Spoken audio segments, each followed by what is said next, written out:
اعوذ باللہ من الشیطان الرجیم، بسم اللہ الرحمن الرحیم۔ الطلاق مرتان فامساک بمعروف او تسریح باحسان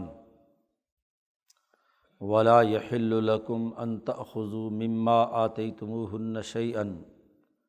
الا ان یخافا الا یقیما حدود اللہ فإن خفتم اللہ یقیما حدود اللہ فلا جناح علیہما فیما افتدت بہ تلک حدود اللہ فلا تعتدوها ومن یتعد حدود اللہ فاولئک هم الظالمون فإن طلقها فلا تحل له من بعد حتى تنكح زوجا غیرہ فإن طلقها فلا جناح علیہما ان یتراجعا ان ظنا ان یقیما حدود اللہ وتلک حدود اللہ یبینها لقوم یعلمون وإذا طلقتم النساء فبلغن أجلهن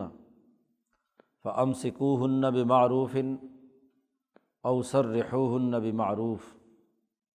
ولا تمسكوهن ضرارا لتعتدوا ومن يفعل ذلك فقد ظلم نفسه ولا تتخذوا آیات اللہ ہزوا واذکروا نعمت اللہ علیکم وما انزل علیکم من الکتاب والحکمۃ یعظکم بہ واتقوا اللہ واعلموا ان اللہ بکل شیء علیم وإذا طلقتم النساء فبلغن أجلهن فلا تعضلوهن ان ينكحن ازواجهن اذا تراضوا بينهم بالمعروف ذلك يوعظ به من كان منكم يؤمن بالله واليوم الآخر ذلكم أزكى لكم وأطهر والله يعلم وأنتم لا تعلمون صدق اللہ العظیم۔ نکاح کے بعد طلاق سے متعلق مسائل چل رہے تھے کہ اگر میاں بیوی کے درمیان ہم آہنگی پیدا نہیں ہو رہی اور کسی وجہ سے یہاں تک نوبت پہنچ گئی کہ دونوں کے درمیان علیحدگی پیدا ہو رہی ہے، طلاق کا سلسلہ ہے، تو طلاق کی اجازت دی گئی ہے، لیکن کہا گیا ہے کہ ابغض الحلال، اللہ کے ہاں جو حلال چیزیں ہیں ان میں سب سے زیادہ مبغوض ترین طلاق ہے۔ میاں بیوی کے درمیان تفریق، خاندانی نظام میں ٹوٹ پھوٹ شروع ہو جائے اور فیملی سسٹم میں تضادات اور ٹکراؤ پیدا ہو جائے تو یہ پورے معاشرے کے لیے ایک الارمنگ صورتحال ہوتی ہے۔ طلاق کی شرح کا بڑھنا کسی بھی سوسائٹی میں سوسائٹی کی بنیادی ذمہ داریوں سے راہ فرار اختیار کرنا ہے۔ ذرا ذرا سے اختلافات پر خاندانوں کا تقسیم ہو جانا، نسل نو کی تعلیم و تربیت اور سوسائٹی کی ذمہ داریوں سے بھاگنا ہے، اور یہ کسی بھی معاشرے کے لیے کوئی اچھی بات نہیں ہے۔ لیکن قانون میں اس بات کا ہونا ضروری ہے کہ اگر کسی اختلاف کی نوبت یہاں تک پہنچ گئی کہ وہ ایک دوسرے کو برداشت کرنے کے لیے تیار نہیں ہے تو طلاق اس کا ایک حل ہے۔ آپ صلی اللہ علیہ وسلم کی آمد سے پہلے مرد طلاق کے لامحدود اختیارات رکھتے تھے، ان پر کوئی قدغن نہیں تھی۔ وہ عورتوں کو تنگ کرنے کے لیے طلاق دے دیتے، پھر رجوع کر لیتے، پھر طلاق دے دیتے، پھر رجوع کر لیتے، نہ گھر بساتے تھے اور نہ ہی اس بیوی کو فارغ کرتے تھے تاکہ کہیں اور شادی کر سکے۔ تو اس کے لیے قرآن حکیم نے پیچھے قانون بیان کیا ہے کہ ٹھیک ہے، ایک دفعہ آپ نے طلاق دے دی تو معاملہ ختم ہو جائے گا۔ طلاق رجعی میں قرآن حکیم نے یہاں اس رکوع سے جو ضابطہ بیان کیا ہے وہ یہ کہ زیادہ سے زیادہ 2 مرتبہ طلاق رجعی ہو سکتی ہے۔ گویا کہ وہ جو لامحدود اختیارات انہیں حاصل تھے کہ جب جی چاہا طلاق دے دیا، جب جی چاہا رجوع کر لیا، جو عورتوں پر یقیناً ظلم تھا، تو قرآن حکیم نے پابندی لگا دی کہ وہ زیادہ سے زیادہ یہ حرکت 2 دفعہ کی جا سکتی ہے۔ بس غلط فہمی پیدا ہو جاتی ہے، ایک دفعہ اگر طلاق دی ہے اور ممکن ہے کہ پھر مرد کو بات سمجھ میں آ جائے یا عورت کو تنبیہ ہو جائے تو 2 دفعہ موقع دیا جا سکتا ہے۔ اس لیے قرآن حکیم نے یہاں الفاظ کا انتخاب بھی یہی کیا، الطلاق مرتان، طلاق 2 مرتبہ ہے، طلاق رجعی۔ رجعی طلاق اسے کہتے ہیں جو واضح اور 2 ٹوک الفاظ کے ساتھ طلاق کا لفظ بولا جائے، جس میں کوئی ابہام یا کوئی اشارہ اور کنایہ نہ ہو۔ جہاں جہاں اشارے اور کنایے کے ساتھ جس سے مقصود طلاق ہوتی ہے، وہ تمام جملے دراصل طلاق بائن یعنی مستقل طلاق کی حالت کر دیتے ہیں، وہاں رجوع کرنا جائز نہیں ہے، درست نہیں ہو سکتا۔ لیکن جہاں ظاہری طور پر 2 ٹوک انداز میں ایک آدمی نے طلاق دی ہے تو یہ طلاق پہلی طلاق ہے، یہ رجوع اس میں کیا جا سکتا ہے۔ جب عورتوں کے لیے پیچھے عدت کے 3 ماہواری مقرر کر دیے گیا کہ 3 مہینے وہ اپنے آپ کو روکیں گی، وہ ان کی عدت ہے، تو 3 مہینے کے اندر اندر ایک دفعہ رجوع کیا جا سکتا ہے۔ پھر ان کے درمیان صلح صفائی ہو گئی اور پھر زیادہ سے زیادہ دوسری مرتبہ کسی وقت لڑائی ہوتی ہے تو دوسری دفعہ اگر طلاق ایسے ہی دی ہے تو اس سے رجوع کیا جا سکتا ہے۔ قرآن حکیم کہتا ہے طلاق مرتان، طلاق رجعی 2 بار تک ہے، بس اس سے زیادہ نہیں۔ مرد کے طلاق کے اختیارات محدود کر دیے گئے۔ فَإِمْسَاكٌ بِمَعْرُوفٍ، اس کے بعد یا تو معروف طریقے کے مطابق، جیسے باقی خاندان آباد ہیں ایسے ہی وہ اپنی بیوی کو روک لے کہ طلاق دینے کے بعد رجوع کر لے، یعنی نکاح برقرار رکھے، او تصریح بإحسان، یا اچھے اور عمدہ طریقے سے چھوڑ دے، طلاق دے دے۔ اور اس کا طریقہ کار بھی آگے آ رہا ہے کہ ظاہر ہے میاں بیوی ایک عرصے تک اکٹھے رہے ہیں، اب نہیں بن پا رہی تو دونوں کے درمیان علیحدگی عمدہ اسلوب کے تحت ہونی چاہیے۔ تو چھوڑنے تصریح بإحسان کا مطلب معاہدہ دونوں باہم مل بیٹھ کر کریں کہ ٹھیک ہے ہم علیحدہ ہو جاتے ہیں، تو اس میں مرد کچھ نہ کچھ اعزاز کے طور پر اس خاتون کو دے، یہ احسان کا طریقہ ہے۔ یا کم از کم لڑائی جھگڑا اور ایک دوسرے پہ الزام تراشی کا معاملہ نہیں کریں گے۔ ایک معاہدہ جس خوش اسلوبی سے ہوا تھا اسی خوش اسلوبی سے علیحدگی ہو جانی چاہیے، یہ نہیں کہ اس پر ایک دوسرے پر الزامات کی بوچھاڑ کی جائے یا ایک دوسرے کو نقصان پہنچانے کے درپے ہوئے، بس نہیں نبھ سکی تو اس لیے علیحدگی اختیار کرتے ہیں۔ صحیح اور سنت طریقہ طلاق یہی ہے کہ طلاق طہر کی حالت میں یعنی پاکیزگی کی حالت میں دی جائے۔ حیض کی حالت میں طلاق دینے کو روکا گیا ہے، درست نہیں ہے، اس لیے کہ اس حالت میں مرد کا عورت میں اور عورت کے مرد میں کوئی رغبت نہیں ہوتی، چونکہ دونوں میں علیحدگی ہوتی ہے ان دنوں میں ویسے بھی، تو ہو سکتا ہے کسی طبی نفرت کی وجہ سے ایسا معاملہ ہو، محض اسی دوری کی وجہ سے۔ لیکن جب حیض سے خاتون پاک ہو جاتی ہے تو خود ایک دوسرے کی طرف کشش موجود ہوتی ہے دونوں میں، اس کے باوجود اگر وہ جدا ہو رہے ہیں تو اس کا مطلب یہ کہ کوئی نہ کوئی حقیقی وجہ ہے کہ اس وقت وہ ایک دوسرے سے جدا ہونا چاہتے ہیں۔ اس لیے سنت طریقہ جو طلاق کا حضور صلی اللہ علیہ وسلم نے تعلیم فرمایا وہ یہ کہ حالت طہر میں پاکیزگی کی حالت کے اندر ایک طلاق دینی چاہیے، اور وہ بھی واضح اور 2 ٹوک، دونوں طے کر لیں کہ جی ٹھیک ہے ہم جدا ہونا چاہتے ہیں، ہماری اجتماعیت قائم نہیں رہ سکی، اس لیے دونوں آزاد ہوں، وہ اپنا دوسری جگہ کہیں اور شادی کر لے اور یہ اپنا۔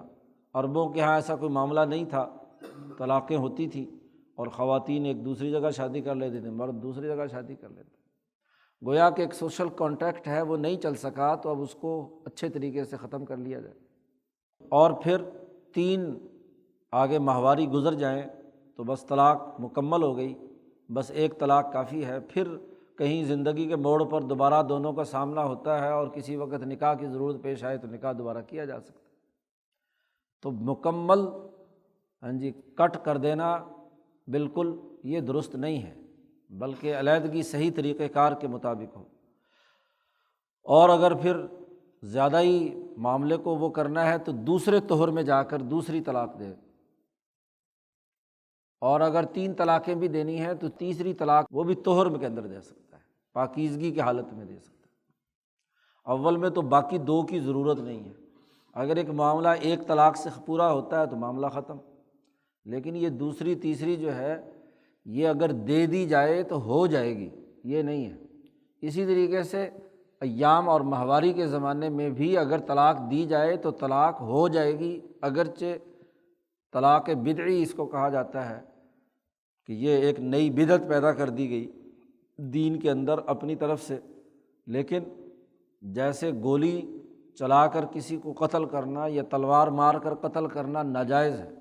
لیکن اگر کوئی قتل کر دے تو قتل ہو جاتا ہے۔ اسی طریقے سے یہاں پر بھی اگر ماہواری کی حالت میں طلاق دی ہے تو طلاق واقع ہو جائے گی، یہ نہیں کہ طلاق نہ لگے، لیکن غیر مسنون ہے، غلط طریقہ ہے۔ حضور صلی اللہ علیہ وسلم نے اس پر ناراضگی کا اظہار کیا، آپ کے طریقے کے خلاف بات۔ تو ایک طلاق یا زیادہ سے زیادہ 2 دفعہ ایسا واقعہ ہو چکا، اور وہ بھی مرتان کا لفظ بولا ہے۔ اس سے یہ بات بھی واضح ہوتی ہے کہ 2 مرتبہ کا موقع ہوگا، یعنی ایک دفعہ آپ نے صلح ہو گئی، رجوع کر لیا، اور رجوع کی بھی آگے شرط آ رہی ہے کہ تنگ کرنے کے لیے رجوع نہ ہو، بلکہ واقعتاً بسانے کے لیے اور معاملات کو درست کر کے گھر کو چلانے کی نیت سے رجوع ہو۔ عورت کو تنگ کرنے کی نیت سے ہو تو وہ بھی جائز نہیں ہے، درست نہیں ہے، لیکن رجوع قانوناً ہو جائے گا، کیونکہ اس کے لیے کوئی علیحدگی کہ دل میں کیا ہے اور ویسے کیا ہے، تو رجوع ہوا یا نہیں ہوا یہ اس سلسلے میں فضول بات ہے۔ تو رجوع کرنے کے بعد پھر اگر کوئی مرتبہ کسی اور مرہ کہا ہے نا، دوسرے کسی موقع پر پھر کوئی اختلاف ہو گیا اور پھر وہاں طلاق دے دی، یہ نہیں کہا کہ طلاق 2 دفعہ بیک وقت دے دی جائے، مرتان کہا ہے، یعنی 2 الگ الگ مواقع ہونے چاہیے، مواقع ہے جی۔ لیکن اگر کسی نے 2 مرتبہ بیک وقت طلاق دی تو لگ جائے گی، یہ نہیں ہے کہ طلاق نہ لگے، کیونکہ قرآن میں آیا مرتان، تو اب اس کا الٹا مطلب یہ ہے کہ مرتبہ 2 نہیں ہوئے، ایک ہی مرتبہ میں ایک ہی بات ہوگی، ایسا نہیں ہے۔ اور جب طلاق واقع ہو جائے تو پھر اس طلاق کے موقع پر دونوں آپس میں علیحدگی اختیار کر رہے ہیں، تو ولا یحل لکم ان تاخذوا مما آتیتموہن شیئا، تمہارے لیے حلال نہیں ہے کہ تم نے عورتوں کو جو مہر کی شکل میں یا ویسے کوئی گفٹ اور تحفے کی شکل میں مال دیا تھا شادی ہوتے وقت، مما آتیتموہن شیئا، جو تم نے کوئی بھی چیز ان عورتوں کو دی تھی، تمہارے لیے حلال نہیں ہے کہ تم اس سے واپس مانگو، خاص طور پر مہر، کیونکہ جو مہر مقرر ہوا ہے وہ واپس تم نہیں لے سکتے، تمہارے لیے یہ حلال نہیں ہے۔ ہاں الا ایک استثناء بھی کیا ہے، ان یخافا اللہ یقیما حدود اللہ، دونوں میاں بیوی اس بات سے ڈریں کہ وہ اللہ کی حدود کو قائم نہیں رکھ پائیں گے۔ دونوں ایک دوسرے کے خلاف غصے میں بھرے ہوئے ہیں، ایک دوسرے کے خلاف الزام تراشیوں کا سلسلہ ہے، اور طلاق ہو جانے کے باوجود مہر مرد واپس نہیں لے سکتا، اور اگر عورت نے محض زیادتی کر کے طلاق مانگی ہے اور عورت کی غلطی زیادہ ہے تو مرد جو ہے وہ پھر اس کے بعد ہاں جی ہر وقت طعنہ زنی اور عورتوں پر الزام تراشی کہ جی وہ پیسے بھی لے کے بھاگ گئی اور یہ اور وہ۔ تو اگر اللہ کی حدود کو توڑنے کا دونوں کو خطرہ ہو، فَإِنْ خِفْتُمْ أَلَّا يُقِيمَ حُدُودَ اللَّهِ، اگر تم ڈرو، ان کے گھر والوں کی طرف بات ہے یا حکومت یا قاضی اور جج کی بات ہے، خفتم تم ڈرو، اللہ یقیمہ حدود اللہ کہ دونوں ایک دوسرے پر زیادتی کریں گے، اگر مالی لین دین جو ہوا ہوا ہے، مہر کے علاوہ اگر اس نے کوئی اور گفٹ شفٹ دیا ہوا ہے یا مال دیا ہوا ہے، تو اب اگر وہ مرد کو نہیں ملے گا، مرد اسے برا بھلا کہے گا، یا عورت اس کو تنگ کرے گی کہ دیکھا میں نے مال بھی لے لیا اور یہ وہ۔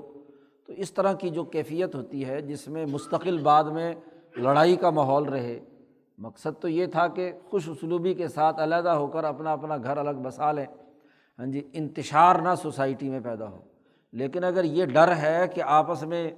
ایک دوسرے کو کہہ مکرنیاں اور ایک دوسرے کے خلاف الزام تراشی کا پنڈورا باکس کھولنا ہے، تو تمہیں اگر اس بات کا خوف ہو تو فلا جناح علیہما فی مفتدت بہ، تو پھر ہو سکتا ہے کہ ان دونوں کے درمیان مصالحت کرا کے تو جو مہر ہے وہ عورت کے پاس رہ جائے، جو فالتو اس نے تحفے وغیرہ لیے ہوئے وہ مرد کے پاس چلا جائے، یا عورت اگر مثلاً مرد سے جان چھڑانا چاہتی ہے مستقل طور پر تو اپنے مہر کا کچھ حصہ معاف کرنا چاہے، وہ فدیے میں دینا چاہے اور اس سے وہ علیحدگی اختیار کرنا چاہے، تو یہ بھی ہو سکتا ہے۔ یعنی یہ معاملہ اب اس سلسلے میں دونوں کے درمیان ہے کہ وہ دونوں اس کے بارے میں کیا اپنے لیے طے کرتے ہیں۔ ویسے زبردستی مرد سے عورتوں کا مال لینا ناجائز اور حرام ہے قانون کی روح سے، لیکن اگر ان کے درمیان کسی بھی بات پر مصالحت ہو جاتی ہے تو اس مصالحت کے نتیجے میں کیا ہے، جو بھی وہ معاملہ طے کر لیں اس کے مطابق ہو سکتا ہے۔ نبی اکرم صلی اللہ علیہ وسلم کے پاس ایک خاتون آئی اور اس نے کہا کہ مجھے اپنا خامند پسند نہیں ہے، میں اس سے علیحدہ ہونا چاہتی ہوں، مجھے طبی طور پر اس سے نفرت ہے۔ حضور نے وجہ پوچھی تو اس نے کہا نہیں، ویسے اخلاق بھی صحیح ہیں، مال دولت خرچہ بھی دیتا ہے، سب کچھ کرتا ہے، لیکن مجھے اس سے مناسبت نہیں ہے، میں اس سے علیحدگی چاہتی ہوں۔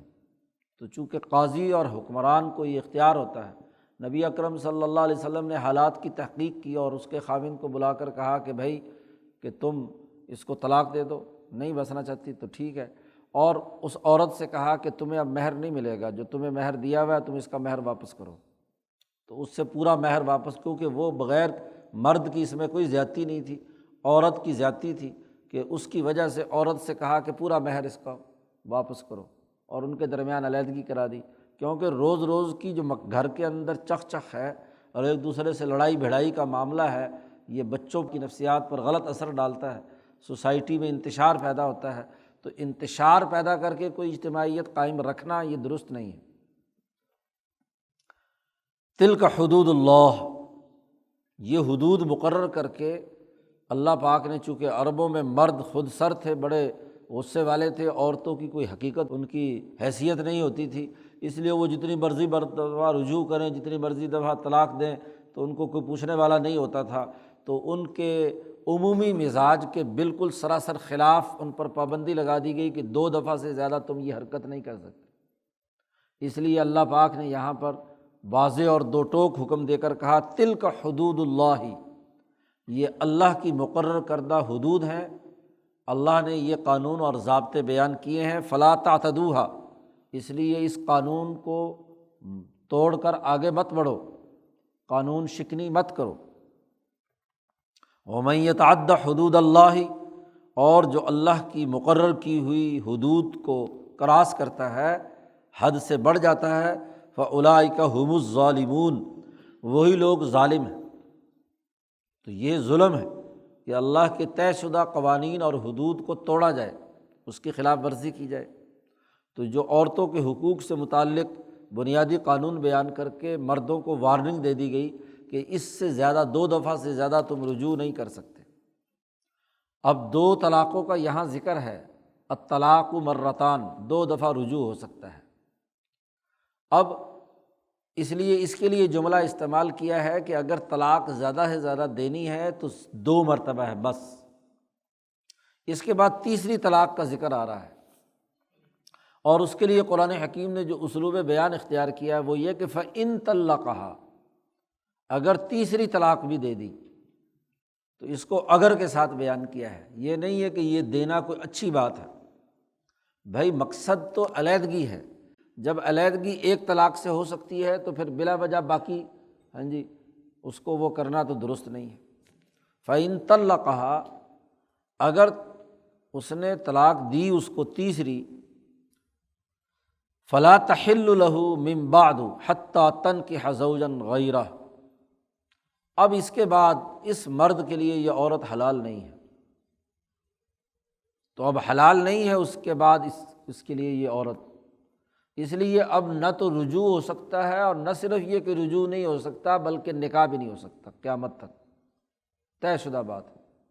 حد بندی مقرر کر دی کہ اگر رجوع یا نکاح پہلی 2 طلاقوں کی صورت میں ہو سکتا ہے، طلاق بائن اگر ہوئی ہے یا طلاق رجعی ہوئی تھی لیکن مدت پوری ہو گئی، عدت گزر چکی ہے، تو اب وہ بھی گویا کہ طلاق کا ہو گیا، رجوع نہیں اب ہو سکتا، وہ بھی بائن ہو گئی، یعنی ہمیشہ ہمیشہ کے لیے جدائی ہو گئی۔ البتہ ان 2 طلاقوں کی صورت میں نکاح دوبارہ ہو سکتا ہے اسی خاتون سے، لیکن اگر تیسری طلاق بھی دے دی تو فلا تحل لہ من بعد، اس کے بعد وہ عورت اس مرد کے لیے حلال نہیں ہے، اب نکاح بھی جائز نہیں ہے۔ ہاں ایک شکل صرف ہو سکتی ہے، حتیٰ تنکح زوجا غیرہ، یہاں تک کہ اس عورت نے کسی دوسرے خاوند سے نکاح کیا ہو، دوسرے کسی غیر خاوند سے نکاح کیا ہو۔ دیکھیے ایک اجتماعیت ہے، ان دونوں کے درمیان نبھاؤ نہیں ہو رہا، اور نبھاؤ اس حد تک نہیں ہو رہا کہ نوبت تیسری طلاق تک پہنچ گئی، یعنی 3 دفعہ یہ واقعہ وقوع پذیر ہو چکا ہے کہ وہ آپس میں رجوع کرتا ہے ایک دفعہ، دوسری دفعہ رجوع ہوتا ہے، آپس میں صلح صفائی کے ساتھ رہنا چاہتے ہیں، لیکن اس کے بعد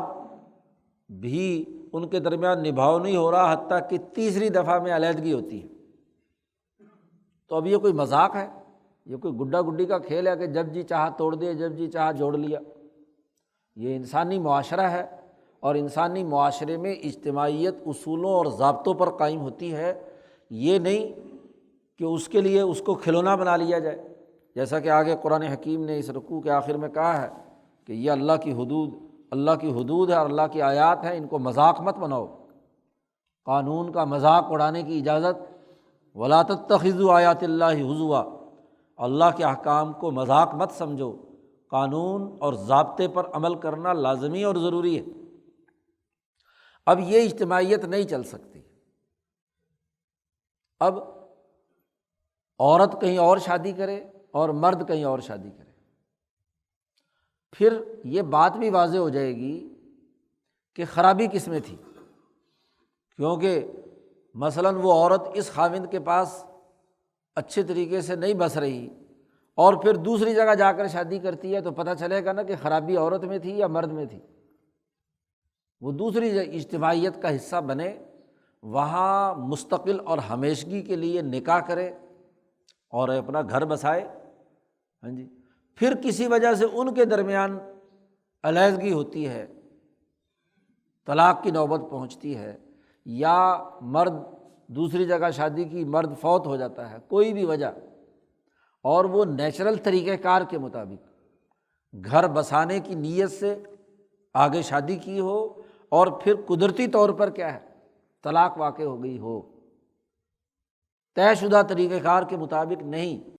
دوسری جگہ شادی کرے اور اس اجتماعیت کا حصہ رہے، تاکہ اس مرد کو بھی پتہ چلے کہ وہ دوسری عورت سے اگر شادی، ظاہر ہے مرد بھی کہیں نہ کہیں شادی کرے گا، تو اسے پتہ چلے کہ پہلی بیوی اچھی تھی کہ یہ جو نئی آئی ہے اس کے ساتھ اس کا بن رہا ہے، اور یہ عورت جو ہے یہ دوسری جگہ شادی کرے، اسے بھی پتہ چلے کہ ہاں جی پہلا خاوند اچھا تھا یا دوسرا، اور وہاں قدرتی طور پر طلاق ہو جائے، پھر اس کے بعد ہو سکتا ہے کہ اب دونوں کو تجربہ ہو گیا کہ نہ وہ اب دوسری جگہ کہیں درست رہ سکا، اور نہ یہ خاتون دوسرے مرد کے ساتھ رہ سکی، تو پھر ان کو خیال آئے کہ اوہ جو پہلی ہماری شادی تھی وہ زیادہ بہتر تھی۔ تو اس کا پورے پروسیس کا مطلب یہ ہے کہ اجتماعیت، کیونکہ ٹھوکر کھا کے انسان سمجھتا ہے، تو پھر کیا ہے، دوبارہ اجتماعیت۔ اور اگر اس کی اجازت دی جائے بغیر دوسری جگہ اجتماعیت قائم کرنے کے، تو پھر تو نتیجہ یہی ہوگا کہ وہی جو گڈا گڈی کا کھیل پہلے تھا، اب 3 دفعہ پھر اس کو اختیار مل جائے۔ اس لیے یہ اس میں عورتوں کے حق کو برقرار رکھنے کے لیے پابندی لگا دی کہ دوسری جگہ شادی ہوئے بغیر پہلے مرد کے لیے دوبارہ نکاح کرنا اس عورت سے جائز نہیں ہے، اجتماعیت دوبارہ فوراً قائم کرنا درست نہیں ہے۔ اور اس میں تنبیہ بھی ہے مرد کو کہ بھائی جب ایک طلاق سے مسئلہ حل ہو رہا تھا تو کیا تمہیں تکلیف تھی کہ 3 طلاقیں تم نے ضرور دینی تھی، باقی 2 طلاقیں کیوں دی ہیں؟ اب اگر تم اتنے حد پر اتر کر قانون کا مذاق اڑاتے ہو، جس قانون کو ایک ترتیب کے ساتھ بیان کیا گیا تھا، سوچنے سمجھنے کے مواقع دیے گئے تھے، اور پھر اس کے بعد تم دوبارہ پھر وہی کام کرنا چاہتے ہو، تو تمہیں بھی تو سزا ملنی چاہیے کہ جناب یہ جو تم حرکت کر رہے ہو آئندہ تمہارے ساتھ اس عورت کا نکاح نہیں ہو سکتا۔ تو ہمیشہ ہمیشہ کے لیے وہ عورت اس کے لیے حلال نہیں ہے۔ 3 طلاق، ایک ہے ترتیب کے ساتھ 3 طہر میں 3 طلاقیں دی ہیں، یہ ان قرآن حکیم کی اس ترتیب سے یہ بات 2 ٹوک واضح ہوتی ہے کہ ایسی مطلقہ ثلاث، یا جس کو طلاق غلیظہ کہتے ہیں، یہ تیسری طلاق جو ہے، اس کے بعد جب تک دوسری جگہ پر اس کی شادی نہ ہو جائے اس وقت تک یہ خاتون پہلے مرد کے لیے حلال نہیں ہے۔ باقی رہی یہ بات کہ یہ تو مسنون طلاق کا طریقہ تھا، قرآن کا جو بتایا ہوا طریقہ ہے، خود نبی اکرم صلی اللہ علیہ وسلم نے یہ طریقہ بتلایا ہے۔ لیکن بات یہ ہے کہ اگر 3 طلاق بیک وقت بھی دے دیں تو لگ جائیں گی، اور جب لگ جائیں گی تو حکم وہی آئے گا کہ یہ عورت اس مرد کے لیے حلال نہیں ہے۔ یہ فیصلہ خود نبی اکرم صلی اللہ علیہ وسلم نے 2 واقعات میں کیا۔ محمود بن لبید، جس کا لعان ہوا تھا اپنی بیوی کے ساتھ، بیوی کو غلط حالت میں دیکھا کسی غیر مرد کے ساتھ، اور حضور کے سامنے آ کر بات بیان فرمائی، تو حضور صلی اللہ علیہ وسلم نے فرمایا بھی 4 گواہ لاؤ۔ تو تب کیا ہے بات، تمہاری قابل قبول ہوگی، ورنہ تم نے اپنی بیوی پر تہمت لگائی ہے، قذف، حد قذف لگے گی، 80 کوڑے کھانے کے لیے تیار ہو جاؤ، اور یا تم نے بیوی پر الزام لگایا ہے تو پھر اگر الزام لگانے کے لیے 4 گواہ ضروری ہیں۔ وہ کہنے لگا عجیب بات ہے، میں اپنی بیوی کو غیر مرد کے ساتھ دیکھوں اور پھر میں 4 گواہ تلاش کرنے کے لیے باہر جاؤں، اتنی دیر میں تو معاملہ فارغ ہو جائے گا، یہ کیسے ہو سکتا ہے؟ اس پر لعان کا قانون نازل ہوا کہ دونوں قسمیں اٹھائیں، مرد اور عورت، قاضی کے سامنے، اور اس لعان اس کو کہتے ہیں، ایک دوسرے پر لعنت کی قسم اٹھائیں، اور اس کے بعد علیحدگی ہو۔ جیسے ہی لعان معاملہ یہ ہوا، دونوں نے قسمیں اٹھائیں، اور قسمیں اٹھانے کے بعد فوری طور پر محمود ابن لبید نے اپنی بیوی کو 3 طلاقیں دے دیں، اور حضور سے کہا کہ اگر میں اس عورت کو اس لعان کے باوجود میں اس کو اپنے گھر رکھوں تو اس کا مطلب یہ کہ میں جھوٹا ہوں، تو اب یہ میرے ساتھ نہیں رہ سکتی، 3 طلاق۔ جیسے ہی اس نے 3 طلاق دی تو حضور صلی اللہ علیہ وسلم بہت سخت غصے میں آ گئے، ممبر پر چڑھے، اور آپ صلی اللہ علیہ وسلم نے فرمایا کہ کیا تم نے اللہ کے احکامات اور آیات کو مذاق بنا لیا ہے؟ ایلعب احدکم دینکم، کیا تم نے اپنے دین کو کھیل تماشا بنایا ہے؟ جب قرآن نے طلاق کا طریقہ بیان کیا ہے کہ 2 مرتبہ اور یا تیسری مرتبہ، اور اس کا مرتبہ کا مطلب ہے کہ 3 الگ الگ دائروں کے اندر طلاق دینی چاہیے، تم نے بیک وقت لفظ 3 نکال کر 3 طلاقیں دے دی۔ بہت ناراضگی کا اظہار کیا کہ یہ بہت غلط کام تم نے کیا۔ لیکن ان تمام تر چیزوں کے باوجود حضور نے وہ طلاق قبول کر لی۔ تمام کتابوں میں موجود ہے کہ فَأَمْضَاهُ حضور نے اس طلاق کے بعد جو اگلے نتائج ہیں طریقہ کار غلط اختیار کیا، لیکن اس کے باوجود ان تینوں طلاقوں کو نافذ کر دیا، علیحدگی ہو گئی ان کے درمیان، بلکہ یہ سنت بن گیا کہ جب بھی مرد اور عورت کے درمیان لعان ہو تو مرد فوراً فارغ کر دے، جی 3 طلاقیں دے کر، وہ عورت اب اس مرد کے ساتھ دوبارہ تعلق قائم نہیں کر سکتی۔ ایسے ہی ایک اور واقعے میں بھی حضور صلی اللہ علیہ وسلم نے یہ فیصلہ فرمایا اور ناراضگی کا اظہار کیا، لیکن 3 کا لفظ اس نے بول کر طلاق دی تو طلاق موقع پر ہی ہو گئی۔ اب لوگوں کے ذہنوں میں جو آج کل یہ 3 طلاقوں والا جھگڑا چل رہا ہے، اس میں ایک روایت حضرت عمر فاروق کے حوالے سے آتی ہے، اس روایت کا نہ پس منظر معلوم، نہ لینا نہ دینا، اپنا خود ساختہ مطلب نکالتے ہیں۔ احادیث اور آیات کسی مجموعی قانون کے دائرے کے اندر رہ کر سمجھی جائیں تو بات سمجھ میں آتی ہے۔ وہ روایت یہ ہے کہ حضور صلی اللہ علیہ وسلم کے زمانے میں 3 طلاق 1 طلاق ہوتی تھی، ابو بکر صدیق کے زمانے میں 3 طلاق 1 طلاق ہوتی تھی، عمر فاروق کے پہلے دور خلافت کے 2 سال میں 3 طلاق 1 طلاق ہوتی تھی۔ اس کے بعد عمر نے فیصلہ کیا، حضرت عمر نے صحابہ کے مشورے سے، کہ یہ 3 طلاق ہوں گی۔ یہ ایک روایت میں الفاظ آئے ہیں۔ اب اس کا پورا پس منظر سمجھے بغیر لوگ یہاں آج کل چونکہ بہت فیملی لاز کے بعد، ایوب خان کے فیملی لاز کے نفاذ کے بعد یہ جھگڑا چلتا رہتا ہے کہ جی 3 طلاقیں، عمر فاروق نعوذ باللہ کون ہے جنہوں نے کیا ہے یہ فیصلہ کر دیا، جب حضور نے نہیں کیا اور فلاں نے نہیں کیا، ابو بکر صدیق نے نہیں کیا۔ تو بات سمجھنے کی ہے کہ یہ جو جملے ہیں یا اس حدیث کا ایک پس منظر ہے، اور وہ پس منظر یہ ہے کہ اس زمانے میں لوگ 3 طلاق کے لیے 3 بار کا لفظ استعمال کرتے تھے، تجھے طلاق، تجھے طلاق، تجھے طلاق۔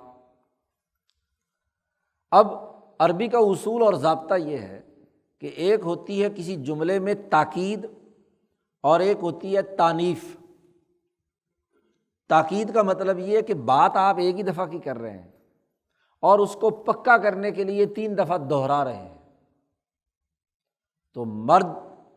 کی نیت ہوتی تھی ایک ہی طلاق دینے کی، لیکن اس ایک طلاق کے لیے علیحدہ علیحدہ 3 الفاظ وہ بول رہا ہے، تو وہ باقی 2 الفاظ پہلے کی تاکید ہوتے تھے۔ اس لیے حضور صلی اللہ علیہ وسلم کے پاس وہ روکانہ والا قصہ ہے کہ وہ آیا اور اس نے کہا، پہلوان تھا تو اس نے اپنی بیوی کو طلاق دی، اسی طرح 3 الگ الگ جملے بولے، تو حضور نے اس سے پوچھا کہ تمہاری نیت کیا تھی؟ اس نے کہا جی 1 طلاق کی نیت تھی، تو باقی 2 جملے میں نے پہلے والے کی تاکید کے طور پر بولے تھے۔ تو حضور نے اس کی بات قبول کر لی، حضور نے 1 طلاق قرار دے دی۔ جی اب عمر فاروق کا جب زمانہ آیا تو عمر فاروق نے فرمایا کہ دیکھو تاکید ہے یا اثر نو دوسری یا تیسری طلاق دے رہا ہے، اس کا تعلق بولنے والے کی نیت اور اس کے مافی ضمیر سے ہے۔ حضور تو نبی تھے جی، اور حضور کو وحی کے ذریعے سے یہ پتہ چل جاتا تھا کہ یہ آدمی جو بات کہہ رہا ہے یہ تاکید کے طور پر واقعتاً اس نے کہا تھا، یا کہا تو اس نے 3 طلاقیں تھی اور اب نکاح بچانے کے لیے کہتا ہے کہ نہیں جی میں نے تو کیا تاکید کہی تھی۔ عدالت یہ فیصلہ نہیں کر سکتی کہ بھائی واقعتاً یہ سچا ہے یا جھوٹا ہے، حضور صلی اللہ علیہ وسلم یہ فیصلہ کر سکتے تھے۔ اس لیے عمر فاروق نے فرمایا کہ نحن نتولی الظواہر واللہ یتولی السرائر، ہم تو ظاہر کو دیکھ کر فیصلہ کریں گے، دلوں کی اور راز کی بات اللہ جانے اور وہ بندہ جانے، ہم اس کے مکلف نہیں ہیں۔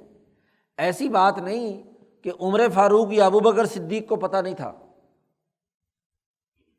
دونوں حضرات صدیقین میں سے ہیں اور محدث ہیں۔ محدث کا مطلب یہ کہ جس سے ملائے اعلیٰ کی گفتگو ہوتی ہے، تو پتہ تو ان کو بھی چل جاتا تھا سچ بول رہا ہے یا جھوٹ بول رہا ہے، لیکن ایک ضابطہ قیامت تک کے لیے بنانا ہے۔ ہر قاضی تو اس صلاحیت کا نہیں ہو سکتا کہ وہ اس چیز کو دیکھے کہ یہ تاکید ہے یا تانیف ہے، استئناف ہے یا تاکید کے طور پر بات ہو رہی ہے۔ اس لیے انہوں نے ضابطہ عدالتی بیان کر دیا کہ ہم نے تو اس کے ظاہری جملوں کو دیکھنا ہے، اس نے 3 دفعہ کا لفظ بولا ہے یا لفظ 3 بولا ہے، تو ریاضی میں 3 کی قیمت 3 ہی ہے، 3 کی قیمت 1 نہیں ہوتی، 3 بار کی قیمت 1 کیسے ہو سکتی ہے؟ تو قانون اور ضابطہ جس پر تمام انسان عمل کر سکیں وہ عمر فاروق نے مقرر کیا، مقنن ہے وہ، اس لیے انہوں نے طے کیا کہ بھائی ہم تو ظاہر کو دیکھیں گے، ظاہری طور پر اگر اس نے 3 کا لفظ بولا ہے تو طلاق واقع ہو جائے گی، بس فیصلہ اس کے مطابق ہوگا۔ کیوں؟ اس لیے کہ یہاں قانون بڑا سخت ہے کہ فَإِن طَلَّقَهَا، اگر تیسری طلاق دے دی تو یہ عورت حلال نہیں ہے۔ اگر طلاق 3 دی تھی اور ہم اس کو 1 قرار دے رہے ہیں تو اس کا مطلب یہ کہ ہم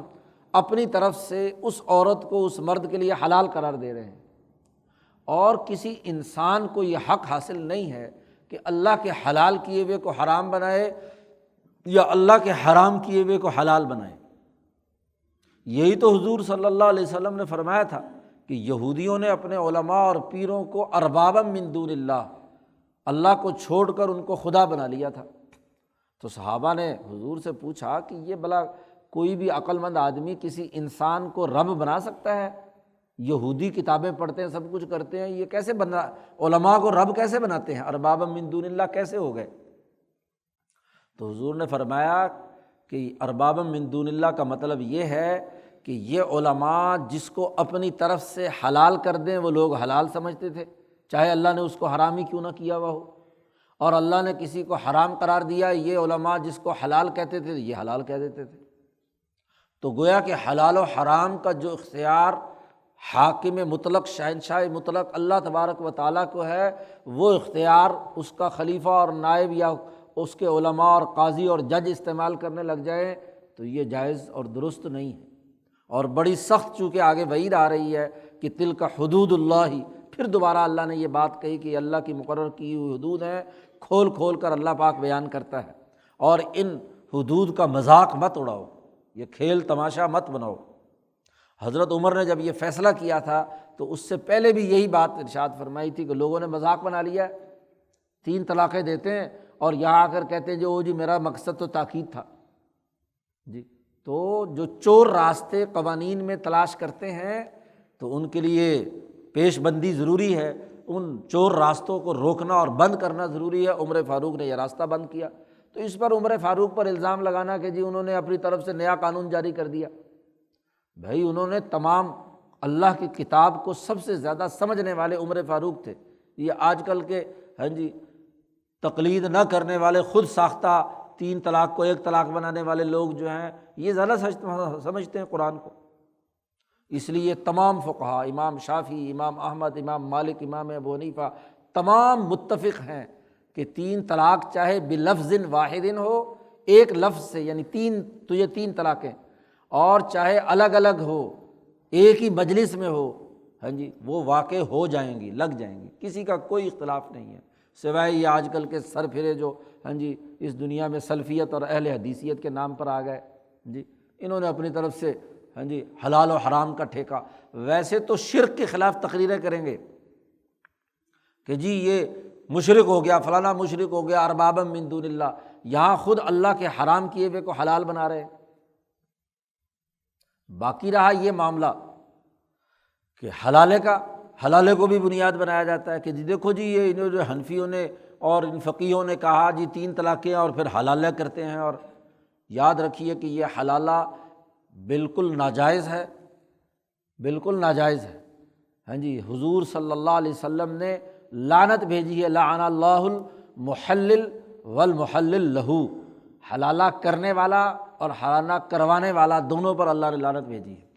اس کو ممنوع قرار دیا ہے۔ یہاں جو قرآن حکیم حلالے کا پروسیس بیان کر رہا ہے وہ باقاعدہ نیچرل طریقے سے ہے،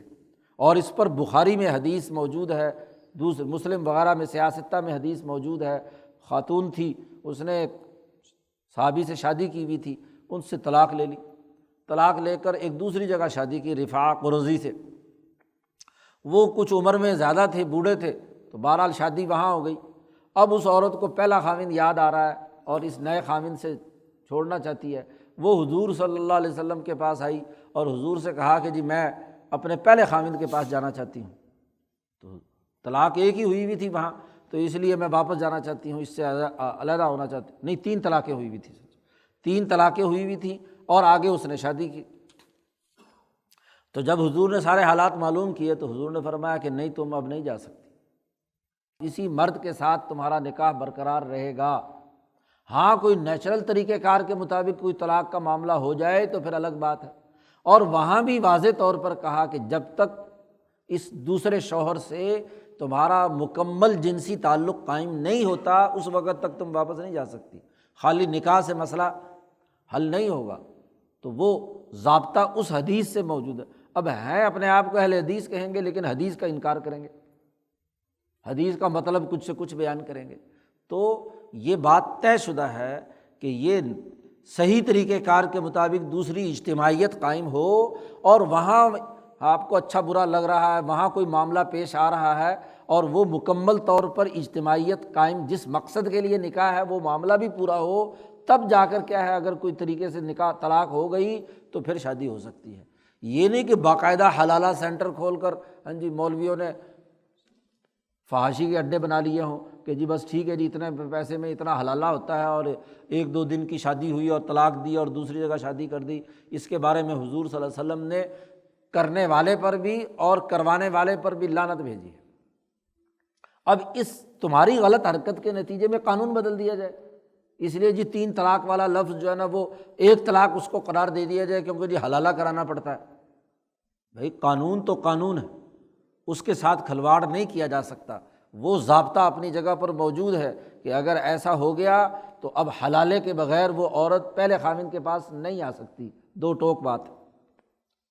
فَإِن طَلَّقَهَا، اگر طلاق دے دی، فَلَا جُنَاحَ عَلَيْهِمَا أَن يَتَرَاجَعَا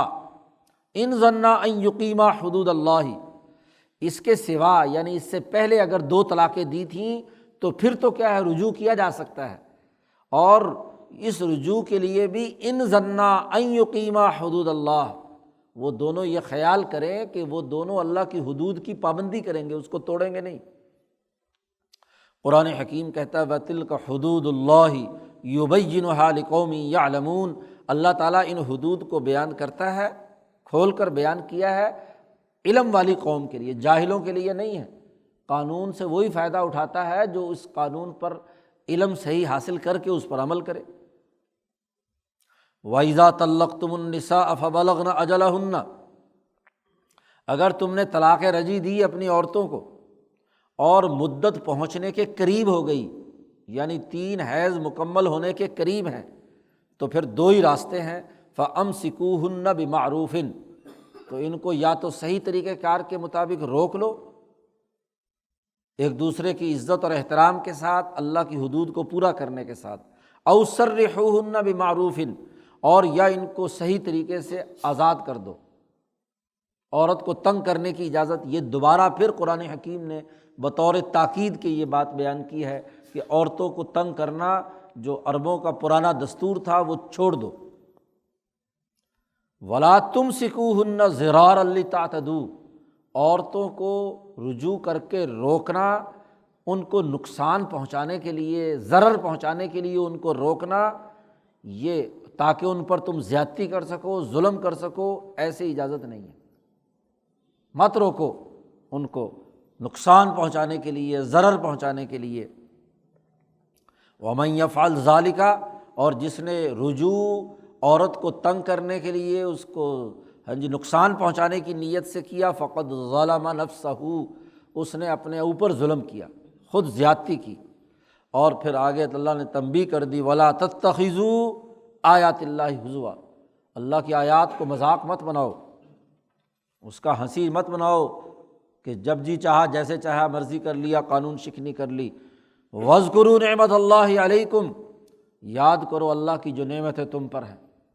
اس دنیا میں تمہیں زندگی بسر کرنے کا موقع دیا، وسائل دیے، شادی ہوئی، سارا معاملات ہوئے ہیں، تو اللہ کی اس نعمتوں کو یاد کرو۔ اور وَمَا أَنزَلَ عَلَيْكُم مِّنَ الْكِتَابِ وَالْحِكْمَةِ، اور اس کو یاد کرو کہ اللہ نے تم پر کتاب نازل کی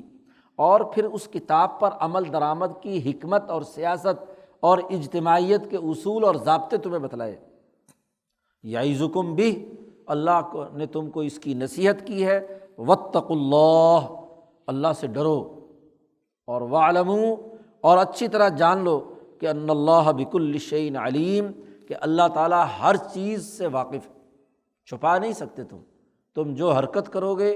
قانون پر عمل کرو گے یا قانون شکنی کرو گے، اللہ تعالیٰ خوب جاننے والا ہے، اور اس کے نتیجے میں جو ظالم ہوں گے ان کو سزا ملے گی۔ جس نے کسی پر بھی زیادتی کی، بیوی پر یا بچوں پر، تو اس کے نتیجے میں اسے سزا بھگتنی ہوگی۔ وَإِذَا طَلَّقْتُمُ النِّسَاءَ فَبَلَغْنَ أَجَلَهُنَّ، تم نے اپنی بیویوں کو طلاق دی، ایک طلاق یا دو، اور وہ مدت پوری کر لی، طلاق بائن ہو چکی، فَلَا تَعْضُلُوهُنَّ أَن يَنكِحْنَ أَزْوَاجَهُنَّ إِذَا تَرَاضَوْا بَيْنَهُم بِالْمَعْرُوفِ۔ ہوتا یہ تھا کہ مرد نے عورت کو طلاق دے دی، علیحدگی ہو گئی، عدت گزر گئی، اب اس کے نتیجے میں دونوں خاندانوں میں ظاہر ہے کہ اختلاف کی نوعیت پیدا ہو جاتی ہے، تو خاتون کے جو بھائی عزیز و اقارب ہوتے ہیں وہ بڑے غصے میں ہوتے ہیں کہ انہوں نے ہماری بہن کو طلاق دی۔ تو ایسا ہی ایک واقعہ حضور کے زمانے میں ہوا، تو وہاں ایک صحابی ہیں، ان کی ہمشیرہ ہیں، ان کی اسی طرح طلاق ہو گئی، دونوں علیحدہ ہو گئے، اور کچھ عرصے کے بعد دونوں میاں بیوی دوبارہ نکاح کرنا چاہتے تھے۔ وہ جو ان کی ہمشیرہ تھی وہ بھی راضی ہو گئی کہ جی اب ٹھیک ہے ہم نکاح کر لیتے ہیں، لیکن وہ صحابی جو ہیں وہ آڑے آ گئے، انہوں نے کہا کہ نہیں، پہلی دفعہ جب اس نے طلاق دی تھی تو اب ہم ان سے رشتہ نہیں جوڑیں گے۔ تو یہ ایک معاملہ پیش آیا، تو اس پر قرآن کی آیت نازل ہوئی کہ اگر دونوں میاں بیوی دوبارہ نکاح کرنا چاہیں تو عورت کے ورثاء کو یا اولیاء کو یہ اس میں رکاوٹ نہیں بننا چاہیے۔ فَلَا تَعْضُلُوهُنَّ، اب نہ روکو ان کو، خاندان والے یا تو مرد کے خاندان والے مرد کو روکیں، عورت کے خاندان والے عورت کو روکیں، اگر وہ دونوں ان ينكحن ازواجهن، اپنے پہلے شوہروں سے وہ عورتیں شادی کرنا چاہیں، اذا تراضوا بینہم بالمعروف، دونوں معروف طریقے سے رضامند ہو جائیں کہ ہم آئندہ کوئی وہ لڑائی جھگڑا نہیں کریں گے اور ہم اتفاق کے ساتھ رہیں گے، اجتماعیت کو برقرار رکھیں گے، دونوں اگر میاں بیوی راضی ہیں تو کسی قاضی اور کسی رشتہ دار کو اس کے اندر مداخلت کر کے ان کے اس نکاح کو روکنا نہیں چاہیے، کیونکہ مقصد تو اجتماعیت تھا۔ اب اگر وہ ان دونوں کو تنبیہ ہو گئی طلاق کے بعد ہم سے غلطی ہوئی ہے اور وہ غلطی کو ٹھیک کرنا چاہتے ہیں تو ٹھیک ہے، آپس میں نکاح کرنا چاہیں تو ٹھیک ہے، کر لیں۔ ذالک یوعظ بہ من کان منکم یؤمن باللہ والیوم الآخر، یہ اللہ تعالیٰ تمہیں نصیحت کرتا ہے تم میں سے جو آدمی اللہ پر ایمان لاتا ہے اور آخرت کے دن پر ایمان لاتا ہے۔ ذالکم ازکیٰ لکم واطہر، یہ تمہارے واسطے یہ جو قوانین اور ضابطے تمہیں بتلائے گئے ہیں یہ تمہاری سوسائٹی میں صفائی ستھرائی اور پاکیزگی پیدا کرنے والے ہیں، اس سے بہت پاکیزگی پیدا ہوگی، تزکیہ ہوگا، کیونکہ اجتماعیت کے اندر جو اجتماعی معاملات ہیں ان میں جھگڑے کی صورتحال، بد امنی کی صورتحال، گھر کی اجتماعیت کے اندر لڑائی معاملہ یہ درست نہیں ہے۔ واللہ یعلم وانتم لا تعلمون، اللہ تعالیٰ جانتا ہے اور تم نہیں جانتے۔ تو یہ طلاق کا پورا قانون پوری تفصیل کے ساتھ قرآن حکیم نے بیان کیا ہے۔ امام شاہ ولی اللہ دہلوی رحمۃ اللہ علیہ فرماتے ہیں کہ ہر اجتماعیت، خواہ وہ اجتماعی معاہدہ نکاح ہو یا معاہدہ بیع یعنی خرید و فروخت ہو، اس میں جھگڑا ہو گیا، یا معاہدہ عمرانی ہو حکمران اور عوام کے درمیان، حکومت اور افراد کے درمیان، تو اگر یہ معاہدہ دونوں فریقوں میں سے کسی کے لیے نقصان کا باعث بن رہا ہے یا جھگڑا پیدا ہو گیا، ایک فریق دوسرے کے حقوق ادا نہیں کر رہا، خریدار فروخت کنندہ کے یا فروخت کنندہ اس کو، یا اور اس کے سدھرنے کی کوئی صورت نہیں ہے، اول میں تو سب سے پہلے سدھار پیدا کیا جائے گا، دونوں کو سمجھایا بجایا جائے گا۔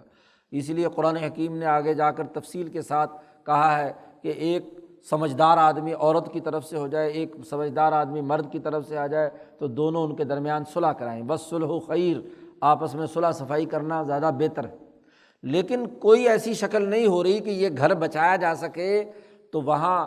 اس کو توڑنا علیحدہ کرنا ضروری ہے طلاق کا۔ تو وہاں شاہ صاحب نے ایک جملہ استعمال کیا بدور بازگاہ میں، فالحکم فک الربط، ایسا ہر معاملہ جس کو قابل اصلاح نہیں ہے اور دونوں کی اگر وہ اجتماعیت یا معاہدہ برقرار رہتا ہے تو سوسائٹی میں فساد پیدا ہوگا۔ تو اس کا طریقہ اور راستہ یہ ہے کہ فالحکم فک الربط، وہ ربط یا معاہدہ جو ہے اسے توڑ دیا جائے۔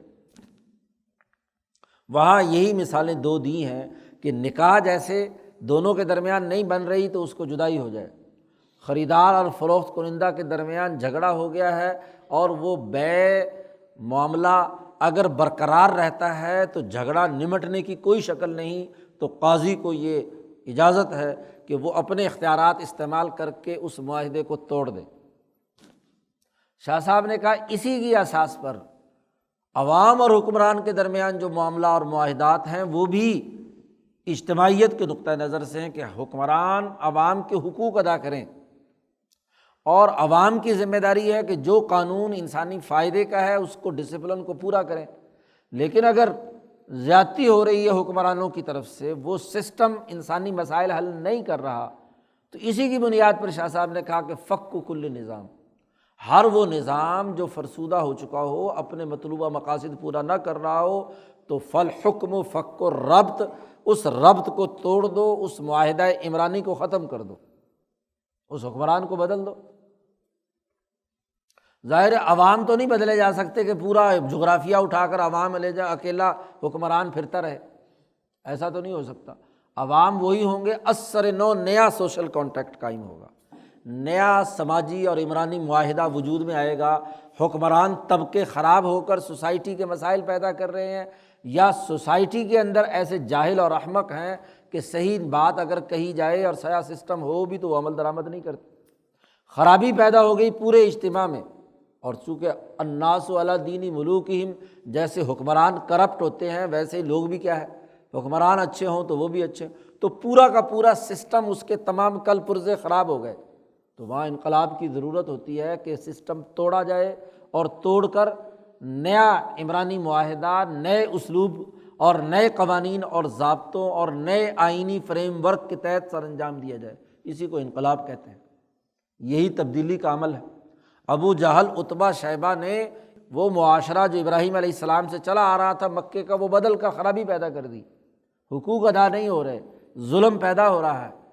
تو وہاں فالحکم فک الربط، حضور کو حکم دیا گیا کہ اس سسٹم کو توڑ دو، اور مدینہ جا کر حضور نے ایک نیا سسٹم تشکیل دیا، نئی اجتماعیت تشکیل دی۔ تو طلاق کا یہ قانون صرف گھریلو زندگی تک محدود نہیں، بلکہ جہاں جہاں بھی کوئی اجتماعیت اپنے مطلوبہ مقاصد پورا نہیں کر رہی اور وہ نبھاؤ درست ہونا ممکن نہیں ہے، تو وہاں فک کل نظام۔ نکاح اور طلاق کے بنیادی قوانین قرآن حکیم نے پیچھے بیان کر دیے، آگے اولاد کی رضاعت سے متعلق قوانین اور ضابطے بیان کیے جا رہے ہیں۔ والوالدات یرضعن اولادہن حولین کاملین لمن اراد ان یتم الرضاعہ۔ اگر تو میاں بیوی نکاح کی حالت میں ہیں، بچے پیدا ہو رہے ہیں، تو طریقہ کار کے مطابق کیا ہے ان کی پرورش، اور اس پرورش میں سب سے اہم ترین بات اولاد کی تربیت ہے۔ اولاد کا سب سے پہلا حق جو ہے پیدا ہونے کے بعد یہ ہے،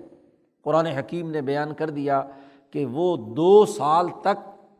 عورت ماں اپنے بچے کو دودھ پلائے، رضاعت۔ تو دودھ کا حکم دیا گیا ہے کہ والدات کو پر لازمی ہے، عورتوں پر ضروری ہے کہ وہ دودھ پلائیں اپنی اولاد کو حولین کاملین، زیادہ سے زیادہ 2 سال تک۔ یہ جو 2 سال کا معاملہ آیا ہے اور آگے کاملین کہا ہے، مکمل 2 سال، تو یہ زیادہ سے زیادہ حد ہے، یعنی 2 سال سے زائد آگے نہیں جا سکتے، 2 سال تک پلایا جا سکتا ہے، 2 سال کے اندر اندر۔ آگے چونکہ اس کی مزید وضاحت آ رہی ہے، تو وہ دودھ پلائیں اپنی اولاد کو 2 برس تک، لمن ارادہ ان یتم الرضاعہ، ان لوگوں کے لیے کہ جو چاہیں کہ رضاعت پوری کرنی ہے، یعنی دودھ پورا پلانا ہے۔ بچہ صحت مند تبھی رہے گا، اور میاں بیوی یہ چاہتے ہیں کہ صحت مند بچہ ہو، تو پھر 2 سال ضرور دودھ پلانا ضروری ہے، ماں کا دودھ پینا ضروری ہے۔ آج تو اس پر ڈاکٹر بڑا زور دے رہے ہیں، لیکن اگر آپ اس سے پہلے بند کرنا چاہتے ہیں، کسی بیماری کی وجہ سے ماں کا دودھ خراب ہو گیا یا کوئی اور وجہ ہو گئی، تو بہرحال یہ کیا جا سکتا ہے کہ اس سے پہلے بھی دودھ بند کر۔ اس پورے دورانیے میں وَعَلَى الْمَوْلُودِ لَهُ رِزْقُهُنَّ وَكِسْوَتُهُنَّ بِالْمَعْرُوفِ، مولود لہو یعنی جس کا وہ بچہ ہے باپ، اس پر لازمی ہے کہ ان عورتوں کا کھانا پینا، ان کا لباس، ان کا جو خرچہ دستور کے مطابق ہے وہ دے۔ اگر تو نکاح موجود ہے پھر تو ٹھیک ہے، کوئی مسئلہ نہیں، لیکن اگر طلاق بھی ہو گئی، چونکہ طلاق کے بعد یہ قانون بیان کیا جا رہا ہے، تو طلاق کے بعد بھی بچہ عورت کے پاس رہے گا، اور عورت پر لازم ہے کہ وہ اپنے اس بچے کو دودھ پلائے، اور اس دودھ پلانے کے دورانیے کے تمام تر اخراجات برداشت کرنے ہیں بچے کے خاوند کو، رزقہن عورت کے بھی اور بچے کے بھی، وکسوتہن اور ان کا لباس بھی، بالمعروف معروف طریقے سے۔ قرآن حکیم قانون بیان کرتے ہوئے کہتا ہے لا تکلف نفس الا وسعها، تکلیف نہیں دی جاتی کسی انسان کو مگر اس کی وسعت کے مطابق۔ یعنی یہ نہیں ہے کہ عورت بہت عیاشی کے مطالبات شروع کرے کہ جی میرا رزق اور میرے کپڑے جو ہے نا وہ بہت اعلیٰ درجے کے ہونے چاہیے، نہیں، جتنی مرد کی وسعت ہے، اس کی آمدن ہے، اس کے وسائل ہیں، اس وسائل کے مطابق خرچہ ہوگا، یہ نہیں ہے کہ اس سے زیادہ کا مطالبہ کیا جائے۔ اس لیے آگے قرآن نے مزید وضاحت کر دی لا تضار والدۃ بولدہا ولا مولود لہ بولدہ، اولاد کی بلیک میلنگ کی بنیاد پر نہ تو والدہ مرد کو نقصان پہنچائے اس کے والد کو، اور نہ والد جو ہے والدہ کو نقصان پہنچائے۔ دونوں کے حقوق کی رعایت رکھتے ہوئے خرچے پانی کا معاملہ خوش اسلوبی کے ساتھ حل کیا جائے گا، کیونکہ ایک مسئلہ پیش آ گیا ہے، طلاق ہو گئی ہے، علیحدہ علیحدہ ہیں، اس لیے وہاں مناسب انداز کے اندر دونوں کے درمیان وہ دودھ پلانے سے انکار نہیں کرے گی، ہر حال میں پرورش کرے گی بچے کی، ہاں جی، اور مرد جو ہے وہ اس بچے کا خرچہ برداشت کرے گا تاکہ نسل جو ہے وہ صحیح نشو و نما کے ساتھ آگے بڑھے۔ یہ نہ ہو کہ عورت اٹھا کر بچے کو پھینک دے غصے کے اندر، بس تو گیا تو جا اپنی اولاد بھی لے جا، اور نہ ہی مرد کہے کہ جی ٹھیک ہے اب یہ تیری ذمہ داری ہے، میں کوئی خرچہ پانی نہیں دوں گا۔ تو دونوں کو پابند کیا گیا کہ وہ یہ کام کریں، حتیٰ کہ قرآن نے کہا وَعَلَى الْوَارِثِ مِثْلُ ذَلِكَ، اگر وہ مرد فوت ہو گیا ہے تو اس کے مال کا جو وارث بنا ہے اس وارث پر بھی لازمی ہے کہ اس بچے کی پرورش کی تمام تر ذمہ داریاں برداشت کرے، اس باپ کے یا وارث کے مال میں سے اس کی تمام تر ادائیگیاں کرے۔ وَإِنْ أَرَادَا فِصَالًا عَنْ تَرَاضٍ مِّنْهُمَا، اور اگر ماں باپ دونوں نے ارادہ کر لیا ہو کہ باہمی مشورے سے کہ ہم بچے کا دودھ چھڑا دیتے ہیں، کوئی بھی وجہ ہے، ہاں جی، کسی وجہ تکلیف کی وجہ سے یا ویسے آپس میں دونوں راضی ہو گئے کہ اب ہمیں بچے کا دودھ چھڑا دینا چاہیے، وَتَشَاوُرٍ، دو شرطیں لگائی ہیں، دونوں کی رضامندی اور دونوں کا مشورہ برابر سطح کا ہوگا، دونوں مشورے سے اور باہمی رضامندی سے یہ فیصلہ کریں تو فلا جناح علیہما، تو ان پر کوئی حرج نہیں ہے۔ یہ 2 سال کی کوئی پکی پابندی نہیں ہے کہ ہر حال میں 2 سال میں ضرور دودھ پلانا ہے، اگر دونوں باہمی مشورے اور باہمی رضامندی سے دودھ چھڑانا چاہیں تو دودھ درمیان میں بھی چھڑایا جا سکتا ہے۔ اور پھر یہ اجازت بھی دی گئی ہے کہ وَإِنْ أَرَدْتُمْ أَن تَسْتَرْضِعُوا أَوْلَادَكُمْ، اگر مرد کا ارادہ یہ ہو کہ اس عورت کے علاوہ کسی اور عورت سے دودھ پلوانا ہے، تسترضعوا اولادکم، تو فلا جناح علیکم، تو تم پر کوئی حرج نہیں ہے، پرورش اسی عورت کے پاس ہوگی، لیکن بچے کا دودھ پلانے کے لیے جیسے عربوں میں دستور تھا کہ وہ اپنے بچوں کو دودھ پلانے کے لیے باہر گاؤں اور دیہات میں کسی صحت مند خاتون کی طرف بھیج دیتے تھے، جیسے حضور صلی اللہ علیہ وسلم کی رضائی والدہ حضرت حلیمہ سعدیہ ہیں، تو اگر مرد یہ چاہتا ہے کہ وہ کسی دوسری عورت سے دودھ پلوانا چاہتا ہے تو ٹھیک ہے، اس کی بھی اجازت ہے، لیکن اذا سلمتم ما آتیتم بالمعروف، جب تم یہ جو دودھ پلوانے کے لیے کسی دوسری عورت کو دو تو جو طریقہ کار ہے وہ بھی طے کر لو، یا سلمتم، جب بچہ اس کے سپرد کرو اور وہ جو کچھ اس کے لیے بدلے میں دینا ہے اس دودھ پلانے والی کو معروف طریقے سے، یعنی دونوں میاں بیوی ہی طے کرتے ہیں کہ ٹھیک ہے ہم تیسری عورت سے دودھ پلوا لیتے ہیں، تو پھر اس کا جو معاوضہ یا جو اس کا خرچہ پانی بنتا ہے وہ آپ کو دینا ہوگا۔ واتقوا اللہ، اللہ سے ڈرو، واعلموا ان اللہ بما تعملون بصیر، اللہ سے ڈرو اور جان لو کہ بے شک اللہ تبارک و تعالیٰ جو کچھ تم کام کرتے ہو اس کو دیکھ رہا ہے، بصیر ہے، جانتا ہے کہ تم کیا کام سر انجام دے رہے ہو۔ تو یہ نکاح، طلاق اور اس کے بعد رضاعت، بچوں کی پرورش، تو لازمی اور ضروری ہے کہ جو کسی اجتماعیت کی رعایا ہے، یہ بچے بیچارے رعایا ہی ہیں، تو ان کی پرورش کا انتظام کرنا ضروری ہے۔ جھگڑا، ہاں جی، مقتدر طبقے آپس میں اگر ایک دوسرے سے اختلاف سیاسی رائے رکھتے بھی ہیں تو لازمی تو یہ ہے نا کہ عوام کے حقوق تو ادا کریں، ان کی ضروریات تو پورا کریں، ان کے خرچے پانی کا تو معاملہ برقرار رکھیں۔ یہ نہ ہو کہ جھگڑے ان کے ہوں اور عوام اس میں ہاتھی لڑ رہے ہوں، اور ہاں جی بیچ میں عوام جو ہے وہ گھاس جو ہے وہ روندی جا رہی ہو، تو ایسا نہیں ہے۔ اجتماعیت قائم کرنی ہے، اور اجتماعیت کے لیے ضروری ہے کہ اس کے جتنے اجزاء ہیں ان تمام کے حقوق ادا کیے جائیں۔ شاہ صاحب نے اس خاندانی نظام میں نکاح اور نکاح کے بعد ولاد یعنی اولاد کے حقوق کا تعین اور اس کی جو لوازمات اور تقاضے ہیں ان کو ترتیب کے ساتھ بیان کیا۔ قرآن حکیم اسی ترتیب کے ساتھ پہلے نکاح طلاق کے مسائل بیان کیے، پھر رضاعت سے متعلق جو قانون اور ضابطہ ہے بیان کیا ہے، پھر آگے ہاں جی دوسری قوانین آ رہے ہیں کہ عدت پوری کرنے کے جو فوت ہو جائے اس کی کیا عدت ہے وغیرہ وغیرہ۔ اللہم صلی علی محمد۔